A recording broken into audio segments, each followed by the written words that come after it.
responsibility. Title owner for resident Airport for Sheridan. And what time? QuikClot Combat Gauze LE. Directions for use. Directions for use 1. Open package and remove combat gauze. Keep the empty package. There are 6 tear points located around the edge of the packaging.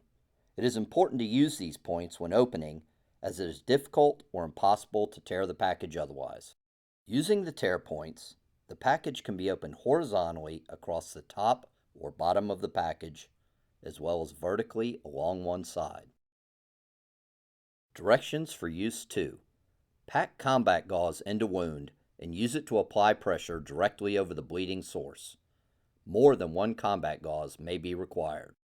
Pack the wound with QuikClot Combat Gauze LE and use it to apply pressure directly over the source of bleeding. Do not simply cover the wound with the gauze. Not all wounds are identical.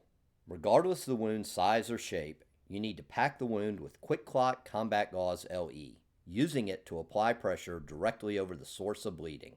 Again, regardless of the size and shape of the wound, it is important that you pack the wound with QuikClot Combat Gauze LE, using it to apply pressure directly over the source of bleeding. Do not simply cover the wound with the gauze. Directions for use 3. Continue to apply pressure for 3 minutes or until bleeding stops. Once the wound is fully packed, use any excess gauze to continue to apply pressure over the wound for 3 minutes or until bleeding is controlled. The time required for formation of a stable clot will vary depending on several factors. The key is to maintain firm, consistent pressure directly over the bleeding source.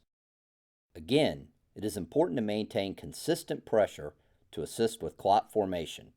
Do not push up and down on the wound or move the gauze unnecessarily. Do not lift the gauze away from the wound to see if bleeding has stopped.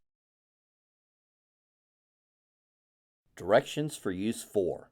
Wrap and tie bandage to maintain pressure. Seek medical care immediately. Show product removal directions on package to medical personnel. Use your issued pressure dressing or other appropriate materials to bandage the wound tightly, securing the QuikClot Combat Gauze LE in place once bleeding is controlled. The bandage should both maintain pressure on the wound and prevent further contamination of the injury site. Once the dressing is secured, tuck the empty combat gauze package into the outer wrap to alert receiving medical personnel that QuikClot Combat Gauze LE has been used.